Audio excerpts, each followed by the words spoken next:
और आज हम डील करने वाले हैं कि अगर आपको दिल्ली बार काउंसिल में अपना एनरोलमेंट करवाना है, तो इसका पूरा प्रोसेस क्या होगा? बहुत ही छोटा प्रोसेस है, कोई एज़ सच लेंदी नहीं है, तो बिना टाइम वेस्ट किए स्टार्ट करते हैं। तो ये देखो, ये आपको बार काउंसिल दिल्ली का पूरा ये जो एनरोलमेंट फॉर्म है, वो आपको मिल जाएगा। तो ये जो फॉर्म है वो आप अपने नियर बाय कोच से ले सकते हैं। मैंने पर्सनली रोहिणी कोच से लिया था, बट अगर नियर बाय कोच में ये अवेलेबल नहीं है, तो आप क्या करेंगे कि बार काउंसिल दिल्ली सीरी फोर्ट जाकर आप इस फॉर्म को ले लेना। ये बिल्कुल फ्री ऑफ कॉस्ट है और इस फॉर्म को लेने के बाद आपको ये सारे पर्टिकुलर्स फिल करने हैं। तो ये बेसिकली एक डेमो फॉर्म है जिसमें यहाँ पे लिखा हुआ है कि आपको क्या-क्या पर्टिकुलर्स फिल करने हैं, वहाँ पे क्या फिल करना है। जैसे कि देखो, date of birth, write your date of birth here.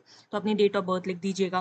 Then name of the candidate, name of university and passing year, then depositing date, कब आप इस फॉर्म को बार काउंसिल और दिल्ली में सबमिट कर रहे हो, उस दिन की तारीख आपको पूरी लिखनी है यहाँ पर। फिर उसके बाद whether law course in the university और college was approved by the BCI, तो ऑफ कोर्स येस।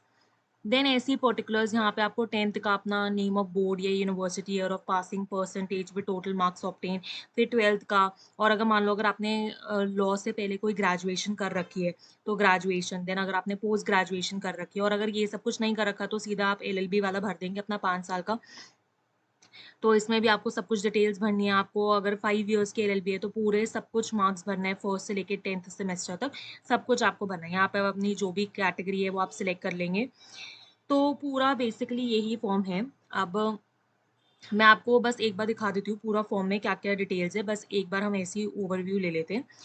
बाकी जो भी ध्यान में रखने वाली चीज़ें हैं, वो मैं आपको स्पेसिफिकली पॉइंट आउट करके बता दूँगी। जैसे ये देखो, सबसे पहले यहाँ पे लिखा हुआ है कि आपको अपनी एक पासपोर्ट साइज़ फ़ोटो एफिक्स करनी है, ठीक है? और प्रॉपरली जैसे होता है हमारा यूनिफ़ॉर्म में, आपको यहाँ पे अपनी एफिक्स करनी है पासपोर्ट साइज़ फ़ोटोग्राफ। एक बात ध्यान रखना, यहाँ पे आपको एक एडवोकेट से उनके स्टैम्प चाहिए और उनका सिग्नेचर भी आपको यहाँ पे करवाना है। ठीक है, बाकी एज़ सच और कोई इतनी टेक्निकैलिटी नहीं है, आपको बाकी अपनी डिटेल्स जो है जैसे यहाँ पे लिखा है वैसा भर दीजिएगा। दूसरी बात ध्यान रखना, जहाँ पे भी आप मतलब ब्लैंक छोड़ रहे हैं, आप वहाँ पे लिखना चाहते हैं कि it is not applicable to me, NA लिख रहे हो या नो लिख रहे हो, तो वहाँ पे आप उसके आगे अपना साइन ज़रूर कर दीजिएगा। ठीक है? क्योंकि जब आप वहाँ पे फॉर्म सबमिट करने जाएँगे, तो वो भी आपको यही बात कहेंगे, तो इससे अच्छा जब आप भरेंगे तो साथ-साथ करते जाना ये सब कुछ चीज़ें। तो ऐसे ही ये बाकी पर्टिकुलर्स आप फिल कर लेंगे। ये देखो, ये सारी पर्टिकुलर्स ही आ रही हैं, जो भी है। देन देखो, यहाँ पे भी एक certificate of good moral character है। तो ये certificate of good moral character में आपको एक एडवोकेट का पूरा नाम, उनका एड्रेस, देन उनका सिग्नेचर, उनका नंबर ऑन द रोल, ये सब कुछ चाहिए। ऐसे ही सिमिलरली एक और certificate of good moral character है। इसमें दूसरे एडवोकेट का name, address, then number on the roll, signature, ये सब कुछ चाहिए। और इन्हीं दोनों में से किसी एक एडवोकेट से आप, जो मैंने आपको फर्स्ट पेज पे बताया था कि आपको ये फिक्स करनी है अपनी फोटोग्राफ और स्टैम्प लगवाना है, सिग्नेचर करना है, तो इनमें से कोई भी एक एडवोकेट से आप रिक्वेस्ट कर सकते हैं और वो आपका कर देंगे स्टैम्प एंड सिग्नेचर। देन ये सब कुछ तो अंडरटेकिंग, ये सब कुछ आपको भरनी है, ये भी। देन यहाँ पे अंडरटेकिंग आ गई है, इन सब फॉर्म को आप भर दीजिएगा। बस ये लास्ट पेज था, यहाँ तक आपने पूरा भर लिया। और यहाँ पे भी ये जो है आइडेंटिटी कार्ड, उसमें आपकी दूसरी ये फोटोग्राफ लगेगी, आप यहाँ पे उसको पेस्ट कर दीजिएगा। अब सबसे इम्पोर्टेंट चीज़ पे आते हैं, जो कि है आपको क्या-क्या डॉक्यूमेंट सबमिट करने हैं। So the very first thing is provisional degree, ठीक है? क्योंकि अभी मेरी एलएलबी डिग्री नहीं आई थी, तो मैंने तो प्रोविज़नल डिग्री सबमिट की थी। और ये ध्यान में रखना कि यहाँ पे ये प्रोविज़नल डिग्री ओरिजिनल सबमिट हो जाएगी। सेकंड इज़ अटेंडेंस सर्टिफिकेट, ये भी ओरिजिनल सबमिट हो जाएगा। तो अब सिर्फ ये ही दोनों चीज़ें हैं जो आपको ओरिजिनल सबमिट करनी है, बाकी सबकी आपको फ़ोटोकॉपी ही लगानी है। तो third is LLB marksheets of each semester, तो फर्स्ट से लेके 10th सेमेस्टर तक मैंने सारी की सारी मार्कशीट्स लगाई थी। जो भी आप फ़ोटोकॉपी अटैच करोगे ना, उसको सेल्फ अटैच ज़रूर कर देना, उसमें अपना सिग्नेचर वगैरह कर देना। तो फर्स्ट से लेके 10th सेमेस्टर तक मैंने सारी मार्कशीट लगाई थी। और क्योंकि मेरी 10th की जो मार्कशीट है वो अभी तक आई नहीं थी यूनिवर्सिटी की तरफ से, तो उसमें मैंने क्या किया था कि जो रिजल्ट पोर्टल था उसमें से मैंने अपना रिजल्ट निकलवाया और फिर डीन मैम से सिग्नेचर एंड ऑफिस से सील लगवा ली थी। वो भी सबमिट किया, प्लस में मुझे अभी कंसोलिडेटेड मार्कशीट ओरिजिनल मिली थी कॉलेज से ही, तो मैंने उसका जो फोटोकॉपी है वो भी यहाँ पे अटैच कर दिया।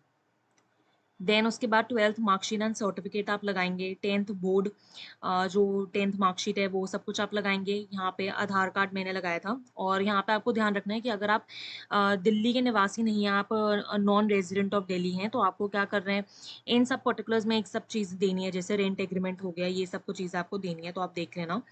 जो-जो आपका एप्लीकेबल है, आप उस हिसाब से वो अपना दे देना। देन उसके बाद अगर मान लो आपने कोई गैप ईयर लिया था, तो उसका एफिडेविट बनवाना है कि आपने क्यों गैप ईयर लिया और क्या रीज़न था, ये सब कुछ। Then affidavit of intended place of practice भी बनेगा और ये लास्ट की 3 चीज़ अगर आपका एप्लीकेबल है, तो आपको सबमिट करनी है, एफआई डिटेल्स या कास्ट सर्टिफिकेट या प्रूफ ऑफ पास्ट ऑक्यूपेशन। अब ये जो मैंने आपको यहाँ पे बताया था ना affidavit of intended place of practice, ये देखो, ये पूरा यहाँ पे दिया हुआ है, इसके कंटेंट पूरा का पूरा सेम कॉपी कर लेना, ठीक है? बस यहाँ पे आपको अपना नेम और जो भी आपके पर्टिकुलर्स है वो आपको फिल करना है। और साथ में आपको क्या चाहिए जैसे कि नॉन जुडिशियल आपको ई स्टैम्प ₹10 की वो भी लगेगी for the purpose of affidavit, यहाँ पे साफ-साफ लिखा हुआ है। और वो जो ई स्टैम्प होगी और ये जो एफिडेविट है वो आपको क्या करना है, आपको नोटरी ऑफिस लेके जाना है और उनका सील होता है, सिग्नेचर होता है, अटेस्ट होता है, ये सब कुछ आपको करवा लेना है, क्योंकि ये भी सबमिट होगा वहाँ पर। ठीक है? और यहाँ पे जैसे इसको भी पढ़ लेना एक बार, guidelines of the submission of form, इसमें ये बताया गया है और डिटेल में थोड़ा कि क्या-क्या चीज़ें लगेगी। जैसे पर यहाँ पे एक पॉइंट लिखा है 5 colour photographs to be submitted along with the enrolment form in black coat, white shirt and black tie duly attested by one of the advocates. तो इसकी ज़रूरत अभी तक नहीं पड़ी है। मुझे भी, मेरे फ्रेंड्स किसी को भी नहीं पड़ी। बस पूरे फॉर्म में 2 फ़ोटोग्राफ्स की ज़रूरत पड़ी थी, जो मैंने आपको बता दिया था। एक लास्ट पेज पे और एक जो इनिशियली फर्स्ट पेज पे जहाँ पे स्टैम्प एंड साइन होंगे, वहाँ पे इसकी ज़रूरत पड़ी थी। ठीक है? फिर बस ये हो गया, आप फॉर्म फिल कर लेंगे, पूरे अपने डॉक्यूमेंट्स लेके जाएँगे, सिटी फोर्ट जाएँगे या बार काउंसिल ऑफ दिल्ली जाएँगे। वहाँ पे बस आपका चेक होगा कि आपके सारे डॉक्यूमेंट्स पूरे हैं या नहीं, आपने फॉर्म ठीक से भरा है या नहीं। बस ये पर्टिकुलर्स होगा, देन उसके बाद आपको ₹750 की अ, फ़ीस जो है वो डिपॉज़िट करनी है, एनरोलमेंट फ़ीस। अब आप ज़रूर ध्यान रख लेना कि अगर आपके पास कास्ट सर्टिफ़िकेट है, तो फ़ीस आपकी कम लगेगी, तो उसी हिसाब से आप उनसे पूछ लेना कि आपकी कितनी फ़ीस होगी। इनफैक्ट फॉर्म में भी शायद लिखा हुआ है, तो आप उसी हिसाब से अपनी फ़ी पे करना। देन जो आपने फ़ी डिपॉज़िट किया, उसकी रिसिप्ट ले लेना और बस process is done. Thank you, bye.